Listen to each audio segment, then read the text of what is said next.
Hello everyone and welcome to the 2016 Teenage Mutant Ninja Turtles 400 at Chicagoland Speedway race review, where I recap what went on before the race, during the race, and after the race, looking ahead to the upcoming race. So, overall thoughts on this race. Pretty tame race if you ask me, especially considering what happened in the last two chase openers, and both of them were at Chicagoland. 2014 I think was highlighted by a lot of racing moments. In 2015, there was quite a bit of chase implications, but this race didn't exactly really have very much of that. And coming into this weekend, I actually thought it was actually going to be a good race because Chicago, it has that old surface, and we're still using the old hours package, but that didn't translate into a good race. And I think now we're at the point of the season.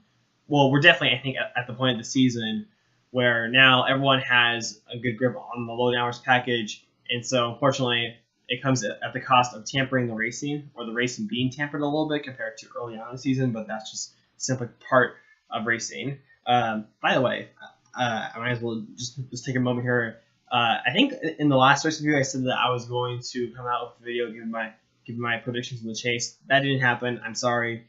Just got really busy, so that won't happen, but I will definitely talk quite a bit about the chase and looking at the next two races in this round.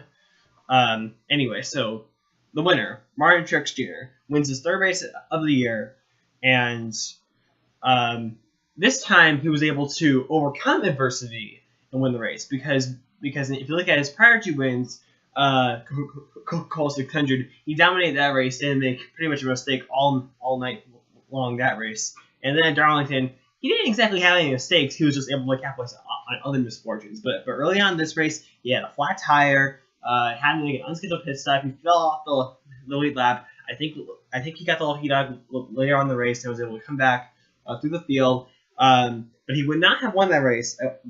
Well, fine. I should word it like this. And because of a late race caution, when Michael McDowell blew his right front tire, he came into the pit six. But restarted fourth because three drivers stayed out: Blaney, Casey Kane, and Carl Edwards. But Truex was able to get a great restart and use the fast car and fresher tires to his advantage, and went on to win the race. So now Martin Truex Jr. is now locked into the next round, and I will be talking a little bit more about him later on this race. Chase Elliott was the leader before the last caution, and he was good early on in the race, but his car came alive in the second half of the race. And he would have won that race if the last caution didn't come out. So unfortunately, once again, Chase Elliott has another car that could have won the race and then comes up short. I do think that I still think that there is a good chance that he will win his first race before the season's over.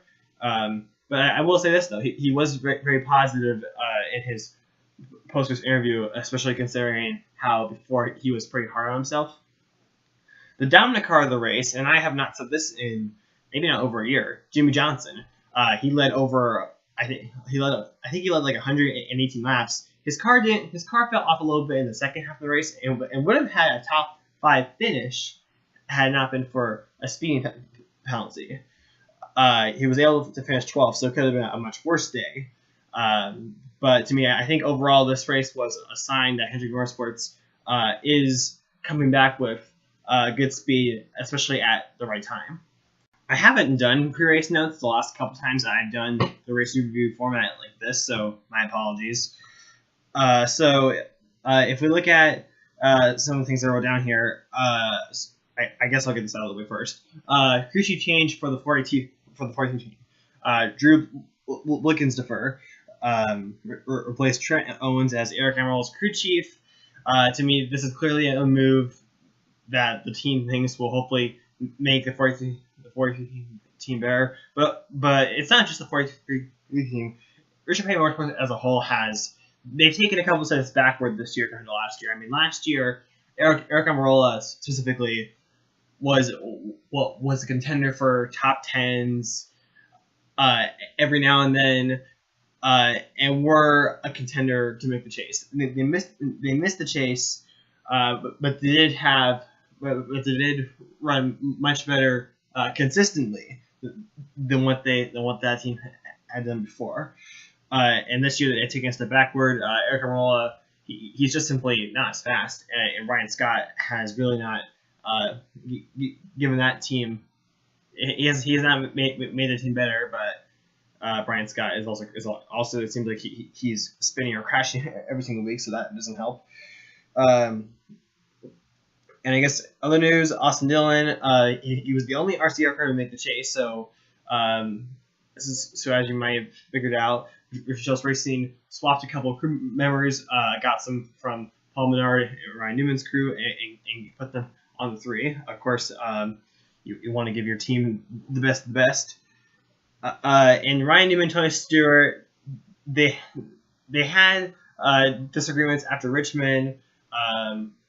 And NASCAR decided to have the two drivers sit down and meet and make sure everything's settled out. Tony Stewart, I then found an article later on saying that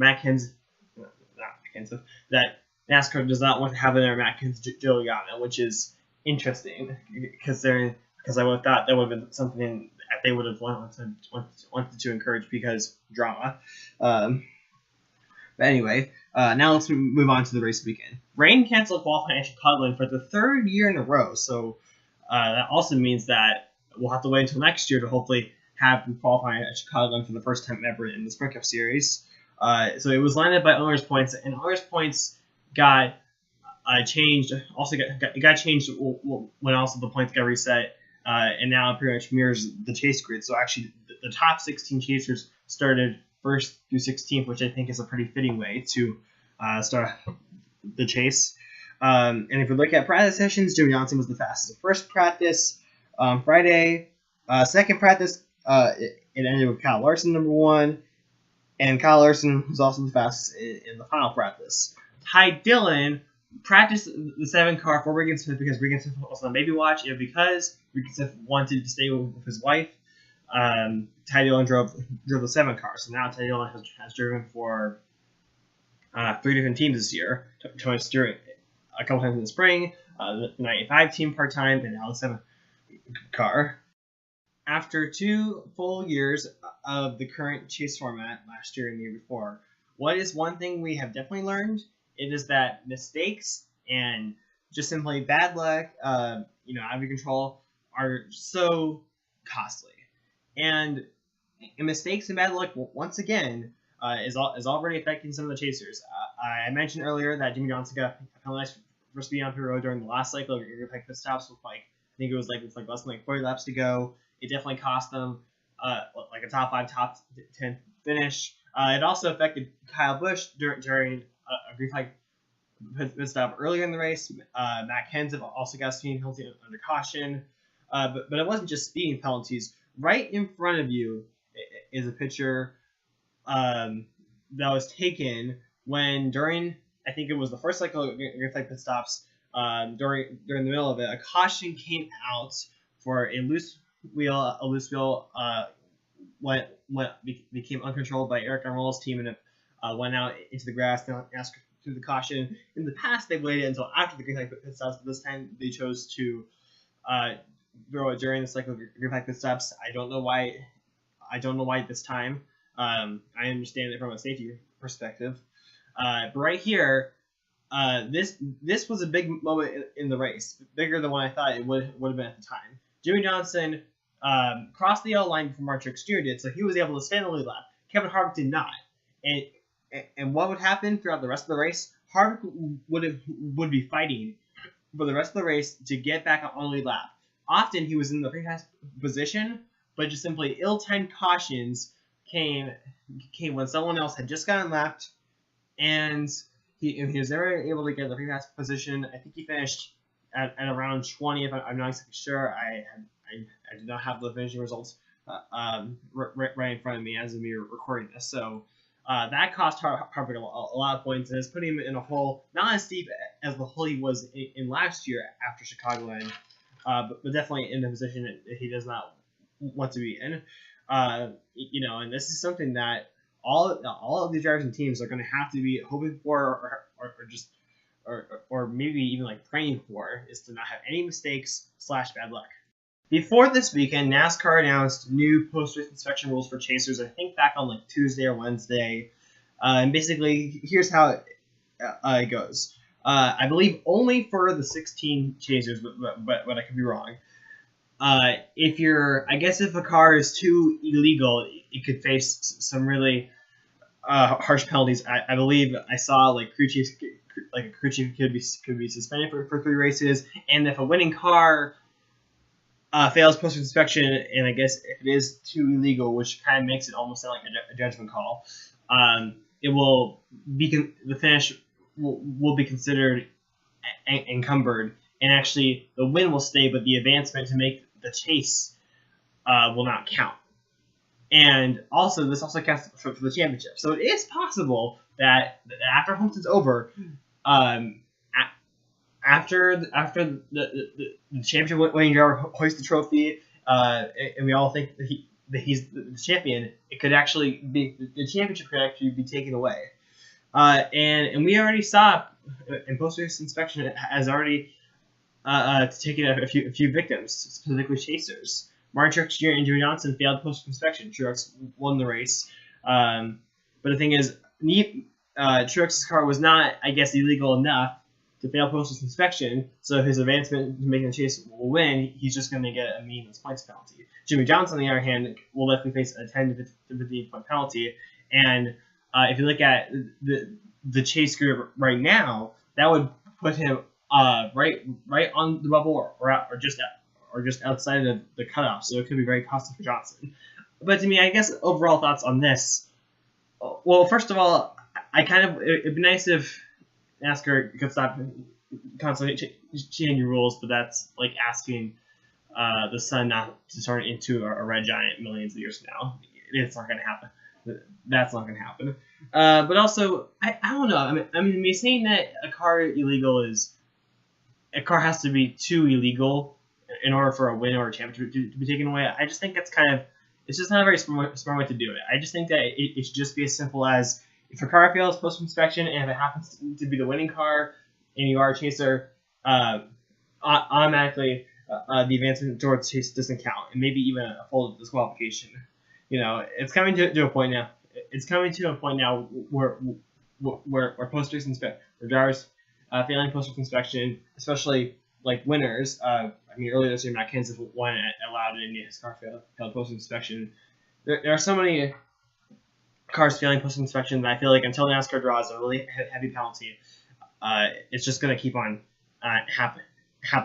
I think post inspection needs to stay around. I've seen some people say that it should be eliminated, but I think post inspection needs to stay, because if you got rid of post inspection, the teams would just go crazy and cheat their way and find ways to cheat and win. So I think post inspection, that's why I think it needs to stay. But to me, seriously, we gotta at least get some harsher penalties than what's been given right now, and that's all I will say.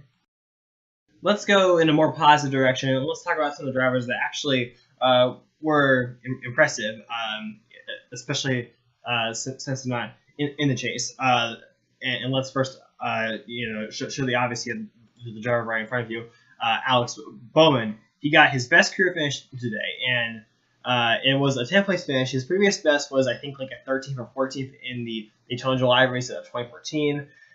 So this also makes it his first career top 10 ever in the Sprint Cup Series. And he also led some laps, but by taking a strategy very, very late in the race. And he led 6 laps, which is the most amount of laps he's actually ever led in a single Sprint Cup race. So definitely a big day a great day for Alex Bowman in more ways than one.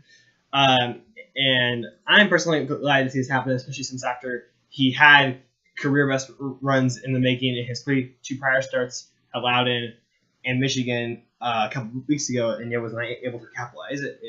And don't be surprised if we see more top 10s and maybe even a top 5, because I think him driving the 88 car, he certainly can do it. This is also the first top 10 for the 88 team since Dale Earnhardt Jr. finished second at Pocono back in June. So definitely a good day for the entire 88 team. Also, another driver I want to give a shout out to is Ryan Blaney. He took Ryan earlier in the race stayed out, trying to catch a caution. It was actually the same strategy at the same time that Alex Bowman was on. It did not work, but the thing is, he did choose to stay out under the last caution, and he actually led the race coming to the green on the final restart, but was not able to hold off Martin Truex Jr. He was actually able to finish fourth, which ties his best career finish of the year, and I think also ever. So it was a good strategy for Ryan Blaney, and I think that especially if it comes down to Alari's caution in future races, don't be surprised if we see drivers like Ryan Blaney do strategies like that, because hey, they're not in the chase. They don't really have pretty much anything to lose. I guess another non-chaser I can highlight is Casey Kane. He actually tried to do the same strategy that Ryan Blaney did, but didn't exactly get the best restart. He finished 7th, which Casey Kane, he actually has actually been putting together some good finishes in recent weeks. At Darlington, he finished 7th. Richmond finished 6th. Chicago 7th, which that has 3 consecutive top 10s, and it's the first time he's actually done that this season. And I think it's actually been maybe over a year since Casey Kane has last done that period. So things are definitely looking better for the 5 team. This is how the chase standings are after one race. So Martin Truex Jr. He's the only driver that is officially moving on to the next round based off his wins. So he doesn't have anything to worry about. He can rest easy for these next two races and prepare for the next round. But looking at everyone else, there's really only one driver that I think is in serious trouble, and that's Chris Buescher. I mean, 12 points is not a lot of points when you think about it, because 40 points are awarded, not counting bonus points. But to me, Chris Buescher, with the team he's driving on, is going to need to either do a lot better or simply hope that the other drivers have bad luck if he's going to have a pretty much realistic shot of making the next round. I mean, this race was not exactly like Chris Buescher's performance with this team in this race was like we've seen out of him most of the races. But what we have seen out of him most of these races, and today is not going to cut it unless other drivers have bad luck, like crash out races. So he's the only driver that I think is in any serious trouble.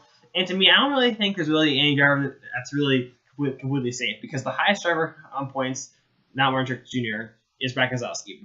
But 22 points, that I could get wiped out easily with a bad race at New Hampshire or Dover, or both.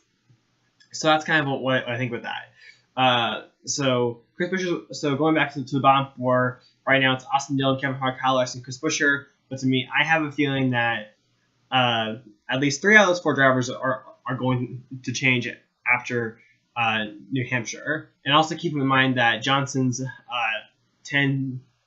possible or likely 10 to 15 point penalty could make him one of those 4 drivers, or make him tie